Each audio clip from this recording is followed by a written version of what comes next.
नमस्कार, मैं हूं आपके साथ आपका मेजबान रहीम अहमद खान। चुनाव की तारीखें जैसे जैसे नजदीक आ रही है, अब उसी तरह से सियासी पार्टियों के हमले तेज हो गए हैं। प्रेस कॉन्फ्रेंस करना, विरोधी पार्टी पर जुबानी हमला करना आम बात है, लेकिन आज कांग्रेस ने सारी हदें पार कर दी। कांग्रेस नेता पवन खेड़ा की प्रेस कॉन्फ्रेंस बीजेपी के लिए मुश्किलें बढ़ा सकती है।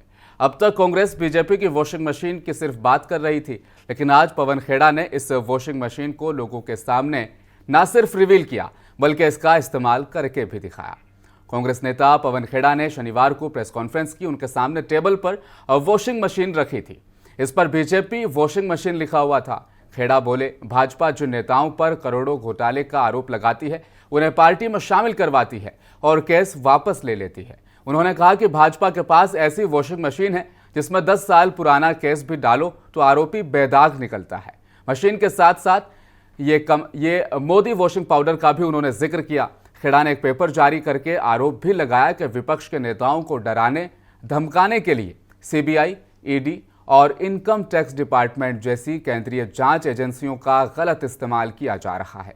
हम ऐसी वॉशिंग मशीन आपको ना बेच पाएंगे और ना आप उसे खरीद पाएंगे, क्योंकि 8,552 करोड़ की मशीन केवल एक ही आदमी रख सकता है, उसका नाम नरेंद्र मोदी है। क्या कुछ कहा पवन खेड़ा ने, आइए आपको सुनाते हैं। पाउडर आ गया है, ये है उस वॉशिंग पाउडर का नाम, मोदी वॉशिंग पाउडर।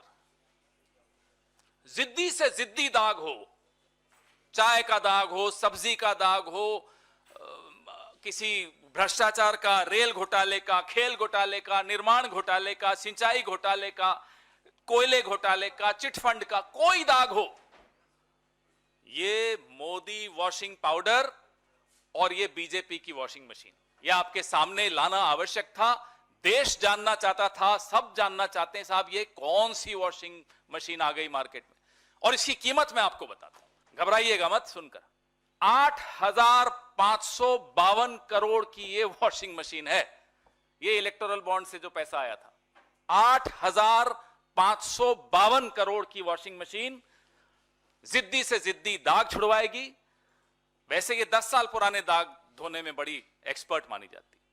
2014 से पहले के जितने दाग हो, ना केवल ये तेजी से सफाई करती है, आप बहुत हैरान होंगे जानकर, इसमें एक स्पिन का बटन भी है। स्पिन, वो स्पिन का बटन अगर आप दबा दें तो फिर कोई घोटालेबाज वो राष्ट्रभक्त बन जाता है, स्पिन हो जाता है पूरा गोल।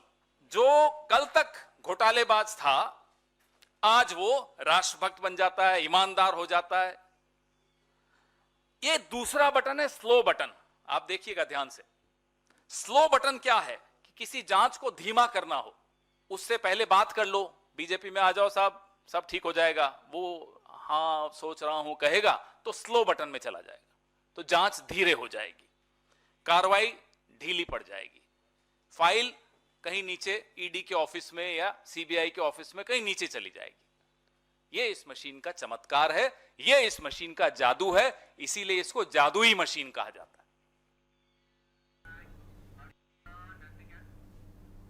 कांग्रेस पार्टी ने इस मशीन का इस्तेमाल करके भी दिखाया। एक सफेद रंग की टी शर्ट ली गई जिस पर स्कैम, रेपिस्ट, फ्रॉड, करप्शन जैसे शब्द लिखे गए। इसके बाद इसे वॉशिंग मशीन में डाला तो उधर से एक नई टी शर्ट निकाली गई जिसमें लिखा हुआ था बीजेपी।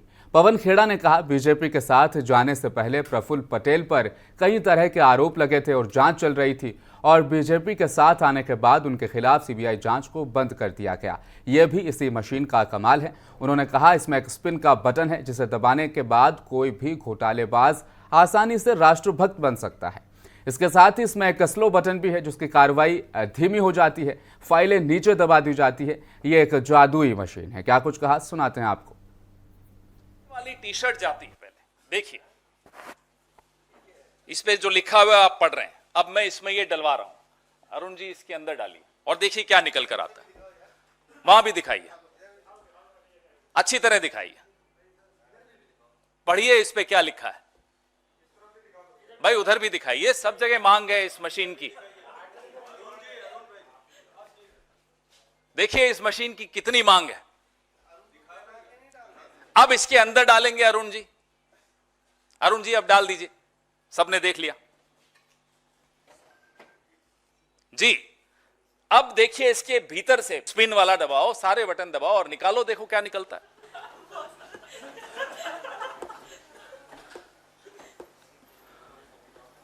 आज की प्रेस वार्ता मोदी जी जरूर देख रहे होंगे।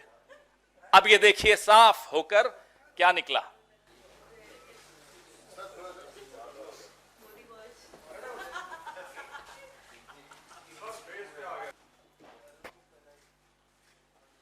देख लिया आपने? कांग्रेस ने आज प्रेस कॉन्फ्रेंस की, लेकिन इससे पहले कल की एक बड़ी खबर आपको बता दें। कल सीबीआई ने प्रफुल्ल पटेल को एयर इंडिया इंडियन एयरलाइंस विलय मामले में क्लीन चिट दे दी। मई 2017 में सुप्रीम कोर्ट के आदेश पर सीबीआई ने एयर इंडिया के लिए विमान पट्टे पर देने में अनियमितता के आरोपों की जांच के लिए नागरिक उड्डयन मंत्रालय और एयर इंडिया के अधिकारियों के खिलाफ मामला दर्ज किया था। एयर इंडिया इंडियन एयरलाइंस विलय के समय कांग्रेस के नेतृत्व वाली यूपीए सरकार में प्रफुल्ल पटेल केंद्रीय नागरिक उड्डयन मंत्री थे। यानी प्रफुल्ल पटेल जब कांग्रेस सरकार में मिनिस्टर थे तब का यह घोटाला था। बीजेपी के सभी बड़े नेताओं ने प्रफुल्ल पटेल को घोटालेबाज कहा था। 8 महीने पहले प्रफुल्ल पटेल कांग्रेस छोड़कर बीजेपी में शामिल हो जाते हैं। आपको बता दें, महाराष्ट्र में हुए सियासी बदलाव की सारी पटकथा भी प्रफुल्ल पटेल ने ही लिखी थी। उनके बीजेपी में शामिल होने के बाद एनसीपी भी टूटी थी। कांग्रेस का कहना है कि सीबीआई ने बीजेपी के इशारे पर प्रफुल्ल पटेल के खिलाफ जांच को बंद कराया। सीबीआई ने अपनी रिपोर्ट में कहा, भ्रष्टाचार के आरोपों को साबित करने के लिए कोई सबूत नहीं मिले, इसलिए इस जांच को आगे बंद किया जाता है। एनसीपी नेता शरद पवार ने इस पर कहा, एक समय था कि जब प्रफुल्ल पटेल हमारे साथ थे तब हम उनको लेकर चिंतित रहा करते थे, लेकिन अब एक नया रास्ता निकला है। हमारे यहाँ एक चर्चा शुरू हुई है कि जेल जाने से बेहतर है कि बीजेपी में चले जाएं। पवन खेड़ा ने भी आज प्रेस कॉन्फ्रेंस के दौरान प्रफुल्ल पटेल का जिक्र किया।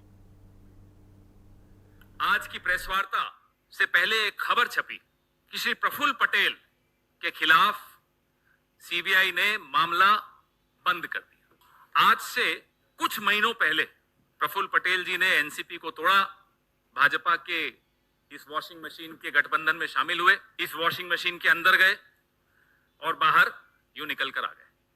ये प्रफुल्ल पटेल जी के साथ हुआ। ऐसे 21 उदाहरण हैं, अभी आपको मैं प्रेस रिलीज में दे रहा हूं। 21 उदाहरण। हिमंता बिस्वा शर्मा है, उसमें नारायण राणे है, उसमें अजीत पवार है, उसमें हसन मुशर्रफ है, उसमें छगन भुजबल है, उसमें अब अशोक चौहान जी भी उसमें। और आपको मैं एक एनेक्सर दिखाऊंगा। ये भाजपा ने आरोप प्रफुल्ल पटेल पर लगाए थे। ये देखिए, ये क्या आरोप थे?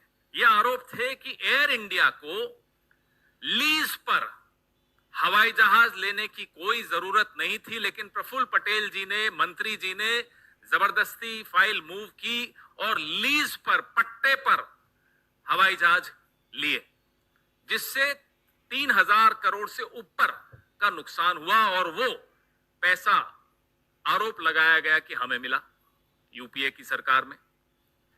हमने उस वक्त सीएजी, क्या नाम है उनका, आजकल तो सीएजी के नाम भी लोगों को याद नहीं रहते, लेकिन उस वक्त के सीएजी का नाम तो सबको याद है, विनोद राय। कठपुतली थे, डोर जिसके हाथ में थी आज वो सत्ता में है। तो सीएजी ने अनाप शनाप लंबी चौड़ी उसमें टिप्पणियां की, आप लोगों ने खूब चलाई वो टिप्पणियां, और उन सब रिपोर्ट्स का लाभ लेते हुए आज नरेंद्र मोदी जी इसके ऊपर सवार होकर बैठे। या तो प्रफुल्ल पटेल जी ने भ्रष्टाचार नहीं किया, और अगर नहीं किया तो ये आरोप झूठे थे।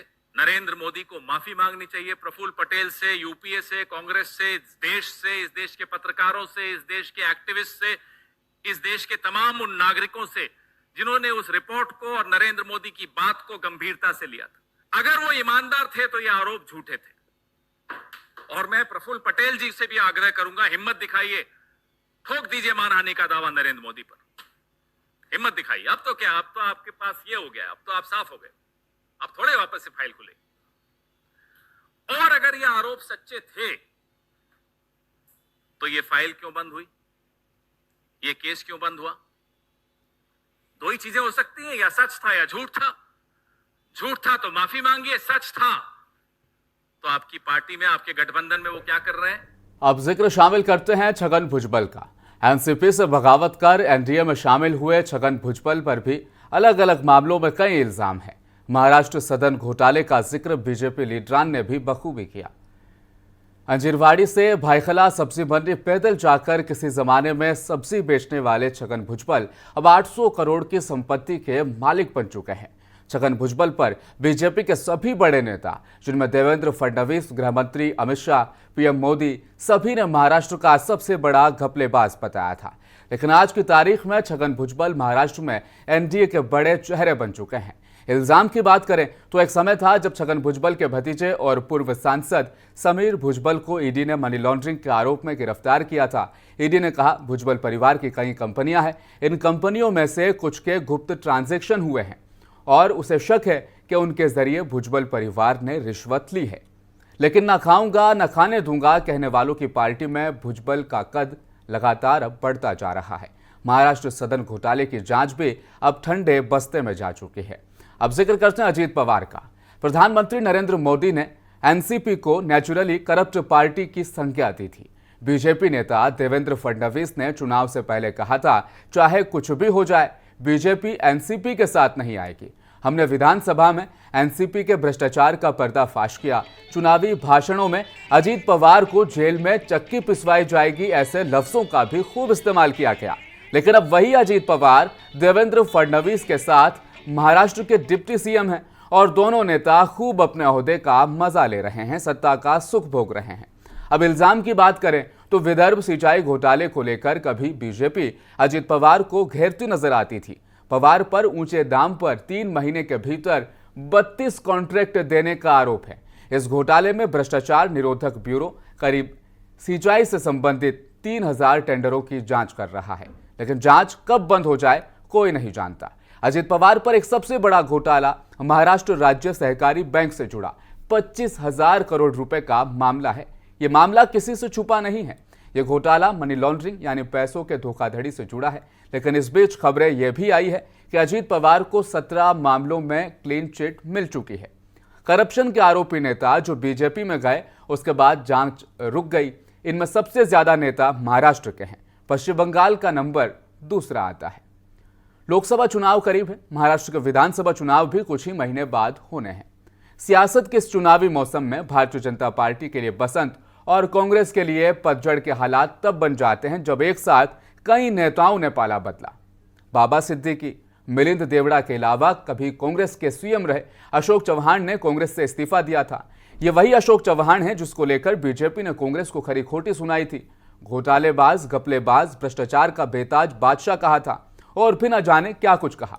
लेकिन जब पिछले महीनों अशोक चव्हाण कांग्रेस का पंजा छोड़कर एनडीए वाली शिवसेना में शामिल हुए तो उन्हें कमल निशान वाली पार्टी ने राज्यसभा का टिकट थमा दिया। विधायकी से इस्तीफा देकर आए अशोक चव्हाण को भी आदर्श हाउसिंग सोसाइटी के मामले में नाम सामने आने के बाद साल 2010 में मुख्यमंत्री की कुर्सी छोड़नी पड़ी थी।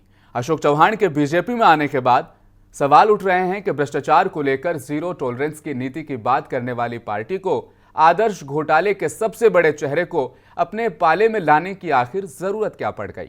चव्हाण के साथ आ जाने से बीजेपी को आखिर क्या फायदा दिखाई दे रहा है।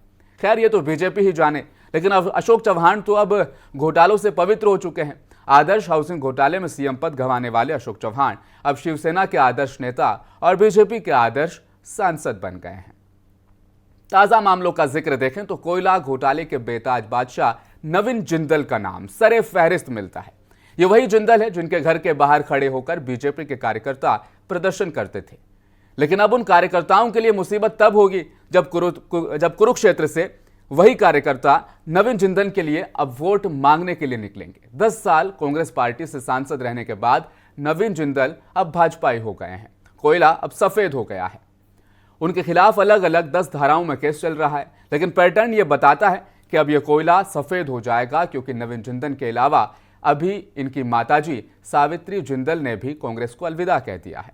नवीन जिंदल और कुरुक्षेत्र के रण को लेकर हरियाणा कांग्रेस के नेता अशोक अरोड़ा ने कहा, 10 मिनट पहले जिसे भाजपा में शामिल किया उसे कुरुक्षेत्र से टिकट दे दिया गया। कुरुक्षेत्र कोयला चोर के साथ नहीं है। अजीब है ना विडंबना। जब तक कांग्रेस में जिंदल थे तब तक कांग्रेस उनका डिफेंस करती थी, लेकिन जब वो बीजेपी में गए तो कांग्रेस ने भी साथ छोड़ दिया। और जब तक वो कांग्रेस में थे तब बीजेपी उन्हें कोयला चोर बुलाती थी, लेकिन बीजेपी में जाते ही टिकट मिल गया। यही तो हमारे देश के लोकतंत्र की सबसे बड़ी खूबसूरती है। इस लिस्ट में फिलहाल हमने आपको कुछ ही नाम बताए हैं। इस फहरिस्त को सही से टटोलने पर पता लगता है कि यह तादाद इतनी ज्यादा है कि इन्हें उंगलियों पर हम नहीं गिन सकते। कुछ बड़े नामों का जिक्र शामिल करते हुए चलते हैं। असम के सीएम हेमंत बिस्वा शर्मा इसी फहरिस्त के एक नायक हैं। नारायण राणे, शुभेंदु अधिकारी, हार्दिक पटेल, कैप्टन अमरिंदर सिंह, सुनील जाखड़, बीएस येदियुरप्पा, मुकुल रॉय समेत सैकड़ों छोटे बड़े नेताओं का जिक्र मिलेगा जिनको बीजेपी में जाने का तोहफा मिल चुका है। वहीं दूसरी तरफ कांग्रेस पार्टी के अब बैंक अकाउंट फ्रीज है और कांग्रेस पार्टी को बीजेपी टैक्स चोर कह रही है।